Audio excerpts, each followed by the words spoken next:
Hello aspirants. कैसे हो आप लोग और कैसी चल रही आपकी तैयारी? I hope you all are doing great.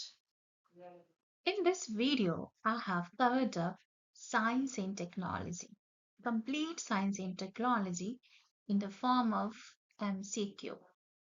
So we have top 20 MCQ with explanation and with important facts for the month of November 2025. So let's discuss. First question is OncoMark recently news is an AI-powered tool developed for which purpose?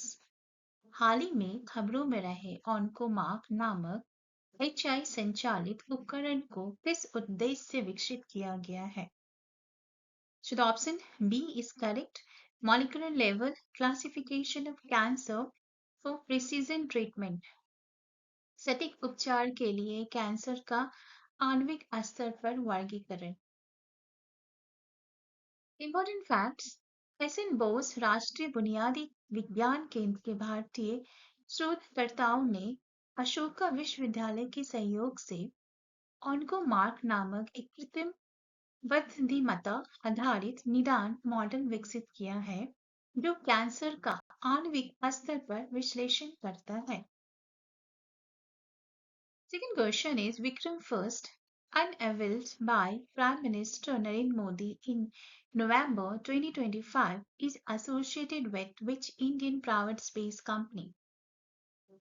नवंबर 2025 में प्रधानमंत्री नरेंद्र मोदी द्वारा अनावरण किया गया Vikram first किस भारतीय निजी अंतरिक्ष कंपनी से संबंधित है? So the option B, Skyroot Aerospace is correct. Important facts.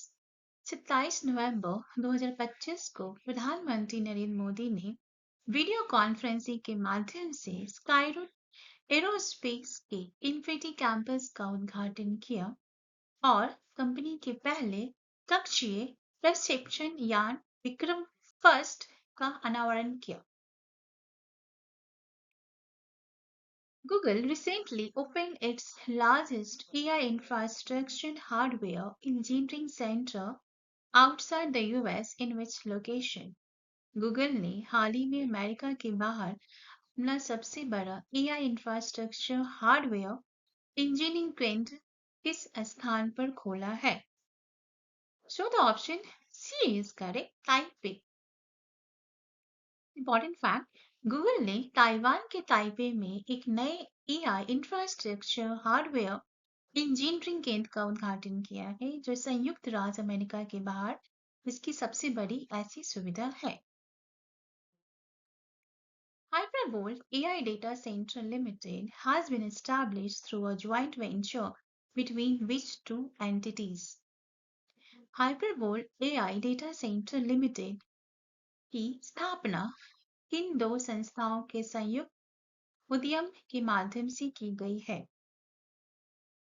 The option B is correct. TCS and TPG.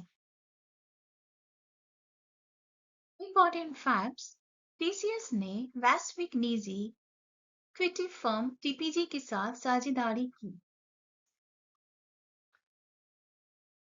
संयुक्त उद्यम का नाम हाइपरवोल्ट AI data centre limited.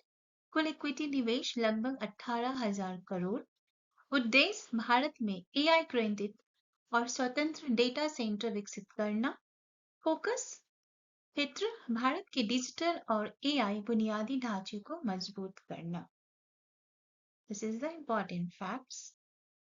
Next, which organization jointly built India's first privately manufactured PSLV? Bharat की पहली निजी तौर पर निर्मित PSLV का निर्माण किस संगठन ने संयुक्त रूप से किया? Option B, HAL and Larsen Toubro. Bharat अपना पहला पूर्णतः निजी क्षेत्र द्वारा निर्मित PSLV रॉकेट लॉन्च करेगा। इस रॉकेट को हिंदुस्तान एरोनॉटिक्स लिमिटेड HAL और लार्सन एंड टुब्रो के एक संयुक्त उद्यम से विकसित किया है। यह मिशन ओशन सैट उपग्रह को ले जाएगा। लॉन्च अगले साल की शुरुआत में निर्धारित है।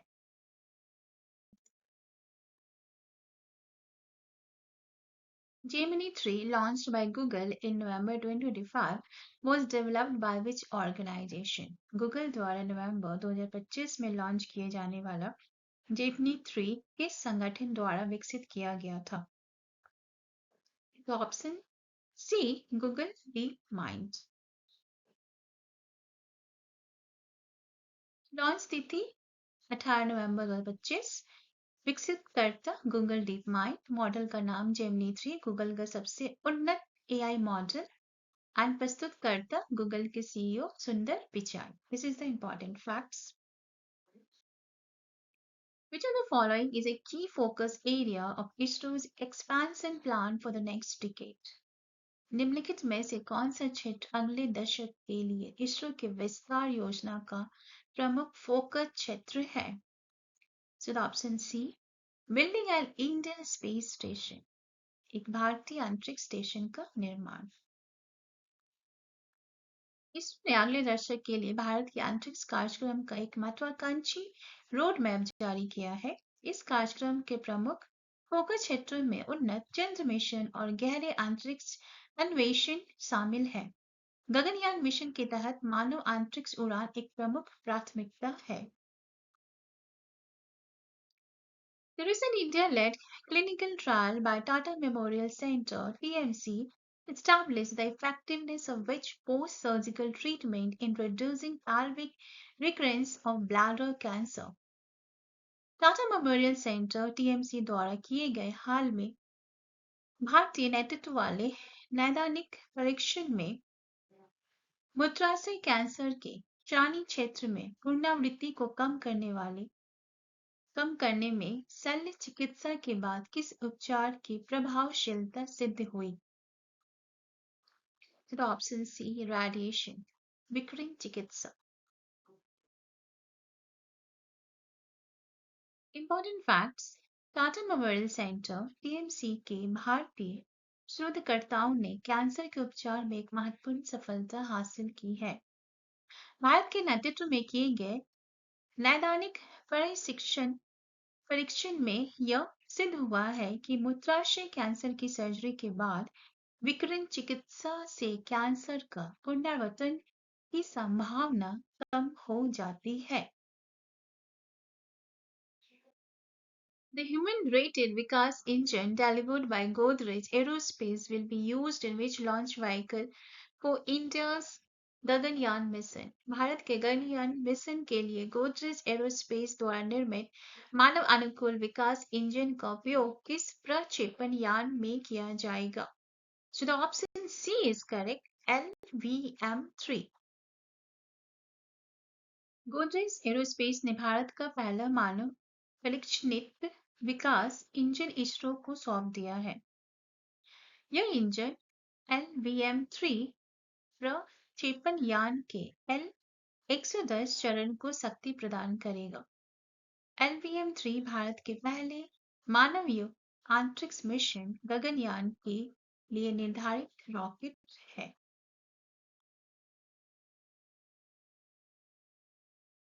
Kunchila Cavalier Reddy recently news has been selected for which of the following? हाल ही में खबरों में रहे कुंचला कैवल्य रेड्डी को निम्नलिखित में से किस पद के लिए चुना गया है? So the option B, a prestigious astronaut training program in the United States. संयुक्त राज्य अमेरिका में एक प्रतिष्ठित अंतरिक्ष यात्री प्रशिक्षण कार्यक्रम के लिए। Important facts.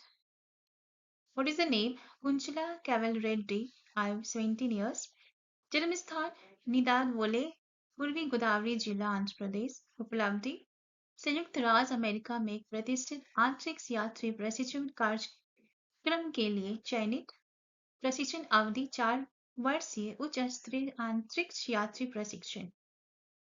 ये अंतर्राष्ट्रीय अंतरिक्ष सहयोग में भारत की बढ़ती भूमिका को दर्शाता है।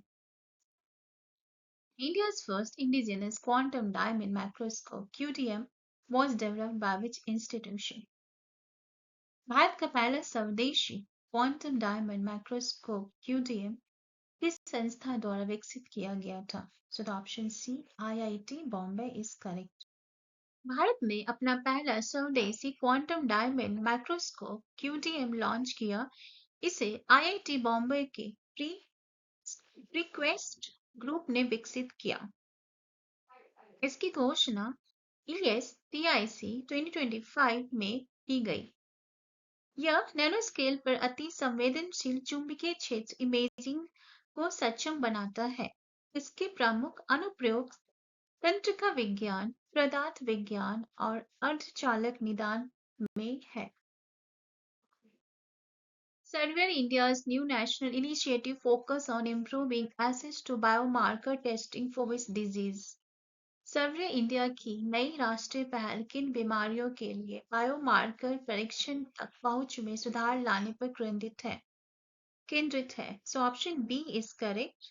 Acute myeloid leukemia and cholangiocarcinoma. Important fact: surveyor India ने भारत के कैंसर निदान तंत्र को बेहतर बनाने के लिए एक राष्ट्रीय पहल शुरू किया है। इस कार्यक्रम का मुख्य उद्देश्य बायोमार्कर परीक्षण तक पहुंच में सुधार करना है। लक्षित रोग एक्यूट माइलियोड ल्यूकेमिया AML और कोलेंजियोकार्सिनोमा CCA। यह पहल मेड जीनोम और स्टैंड लाइफ साइंसेज की जीनोमिक प्रयोगशालाओं के सहयोग से कार्यान्वित किया जा रही है। What does LLM stand for in artificial intelligence? कृत्रिम बुद्धिमत्ता में LLM का पूर्ण रूप क्या है? Large language model is a full form of LLM. LLM का पूरा नाम Large Language Model है। यह एक उन्नत कृत्रिम बुद्धिमत्ता प्रणाली है जिसे मानव समान पाठ को समझने और उत्पन्न करने के लिए डिजाइन किया गया है। LLM प्रश्नों के उत्तर देने, सामग्री लिखने और भाषा अनुवाद जैसे कार्य कर सकते हैं। ये जनरेटिव AI की मूल तकनीक है। ChatGPT, गूगल, जेमिनी और क्लाउड जैसे लोकप्रिय AI उपकरण LLM द्वारा संचालित है। The 1,000 crore venture capital for India's private space sector has been launched by InSpace in collaboration with which organization? Bharat के निजी आंतरिक क्षेत्र के लिए 1,000 करोड़ रुपए का वेंचर कैपिटल फंड InSpace द्वारा किस संगठन के सहयोग से लॉन्च किया गया है? So the option C, Sidbi Venture Capital Limited is the correct one. Important fact: InSpace Sidbi Venture Capital Limited के साथ साझेदारी में भारत के निजी आंतरिक क्षेत्र को बढ़ावा देने के लिए 1,000 करोड़ का वेंचर कैपिटल फंड लॉन्च किया है। Google's Ironwood chip, unveiled in November 2025, belongs to which generation of Tensor Process Units (TPUs? नवंबर 2025 में अनावरण किया गया गूगल का Ironwood chip tensor processing unit TPU की किस पीढ़ी से संबंधित है? Option C, 7th generation. Google ने आयरनवुड लॉन्च किया जो उसकी 7वीं पीढ़ी की टेंसर प्रोसेसिंग यूनिट TPU है। इसका उद्देश्य AI इंफ्रास्ट्रक्चर में NVIDIA के प्रभु तत्व को चुनौती देना है। इसे नवंबर 2025 में आधिकारिक तौर पर लॉन्च किया गया। इसे बड़े पैमाने पर AI वर्कलोड के लिए डिजाइन किया गया है। यह रियल टाइम AI इन्फ्रेंस का समर्थन करता है। Gujarat's Genome Sequencing Initiative for Tribal Communities is part of which national program? Gujarat की आदिवासी समुदाय के लिए जीनोम अनुक्रमण पहल किस राष्ट्रीय कार्यक्रम का हिस्सा है? Option C, genome India project. Gujarat आदिवासी समुदायों के लिए समर्पित जीनोम अनुक्रमण पहल शुरू करने वाला पहला भारतीय राज्य बन गया है। यह कार्यक्रम जीनोम इंडिया परियोजना का हिस्सा है। इसका उद्देश्य आनुवांशिक रोगों के निदान, उपचार और रोकथाम में सुधार के लिए एक आनुवांशिक संदर्भ डेटाबेस तैयार करता है। इस कार्यक्रम में सिकल सेल एनीमिया और थैलेसीमिया जैसी बीमारियों पर विशेष ध्यान दिया गया है, जो आदिवासी आबादी में अधिक प्रचलित है। Next CAR-19, India's first indigenous CAR T-cell therapy, was developed through collaboration between which institutions? Bharat की पहली स्वदेशी CAR-T सेल थेरेपी नेक्सकर 19 किस संस्थाओं के सहयोग से विकसित की गई थी? So the option C is correct. ImmunoAct, IIT Bombay and Tata Memorial Hospital.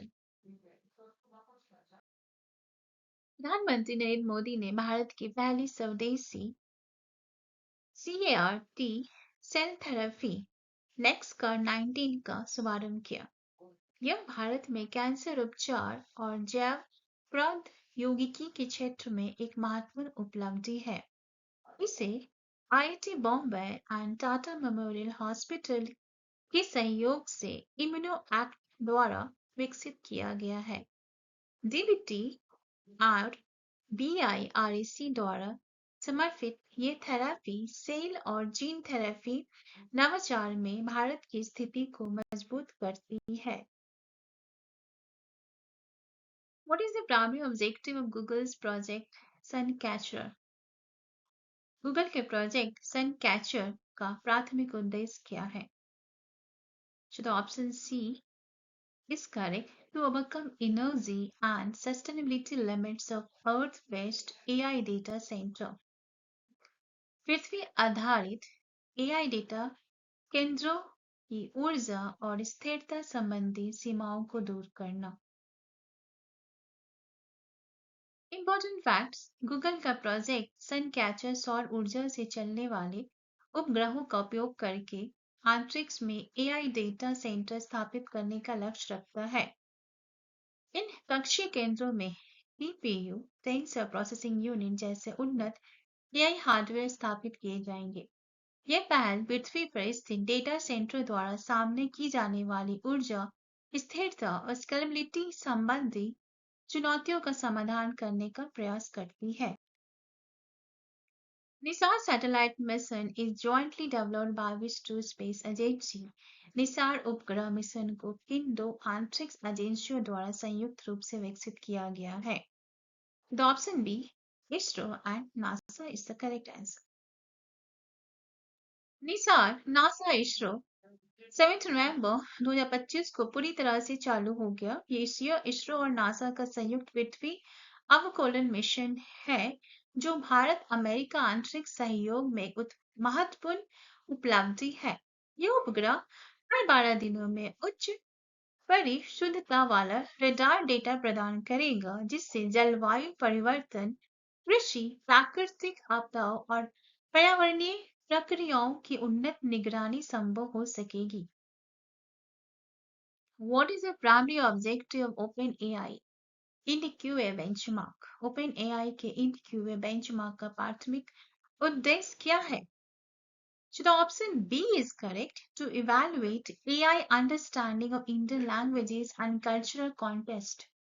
भारतीय भाषाओं और सांस्कृतिक संदर्भ के बारे में AI की समझ का मूल्यांकन करने के लिए OpenAI ने 4 नवंबर 2025 को NQA लॉन्च किया। NQA एक बहुभाषी सांस्कृतिक संवेदनशील बेंचमार्क है।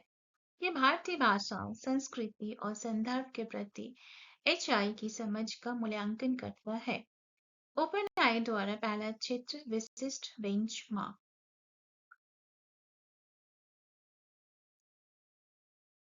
AICT has partnered with which global technology company to establish an AI lab for upskilling in next generation technology. AICT ने अगली पीढ़ी की प्रौद्योगिकियों में कौशल विकास के लिए एआई लैब स्थापित करने हेतु किस वैश्विक प्रौद्योगिकी कंपनी के साथ साझेदारी की है? So option B, option C, IBM is the correct one.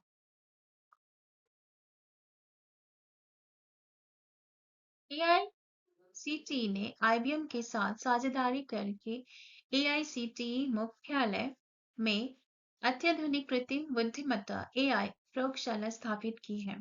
इस पहल का उद्देश्य AI, डेटा साइंस, उभरती प्रौद्योगिकियों में शिक्षकों और छात्रों को कौशल को बढ़ाना है, जिससे भारत के भविष्य के लिए तैयार डिजिटल कार्यबल बनाने का लक्ष्य को समर्थन मिलेगा। Who launched vehicle was which launch vehicle was used by ISRO to place CMS-03 satellite into orbit in November 2025? नवंबर 2025 में CMS-03 उपग्रह को कक्षा में स्थापित करने के लिए ISRO द्वारा किस प्रक्षेपण यान का उपयोग किया गया था? So the option C is correct. LM, M3, M5, GSLV, MK3 is the correct option. ISRO ने 2 नवंबर 2025 को श्रीहरिकोटा में LVM-3M5 GSLV MK3 रॉकेट का उपयोग करके संचार उपग्रह CMS-03 का सफल प्रक्षेपण किया। CMS-03 भारतीय धरती से प्रक्षेपित किया गया अब तक का सबसे भारी संचार उपग्रह है। यह LVM-3 की 5वीं परिचालन उड़ान है और GTO में भारी उपग्रहों की तैनाती में भारत की बढ़ती आत्मनिर्भरता को दर्शाता है। Shenzhou 21 mission will dock which science space station? Shenzhou 21 mission किस अंतरिक्ष स्टेशन से जुड़ेगा? So the option C is correct. Tiangong अंतरिक्ष स्टेशन। चीन ने जीवज्ञान उपग्रह प्रक्षेपण केंद्र से लॉन्ग मार्च 2F रॉकेट पर सवार Shenzhou 21 मानवयुक्त अंतरिक्ष यान का सफल प्रक्षेपण किया।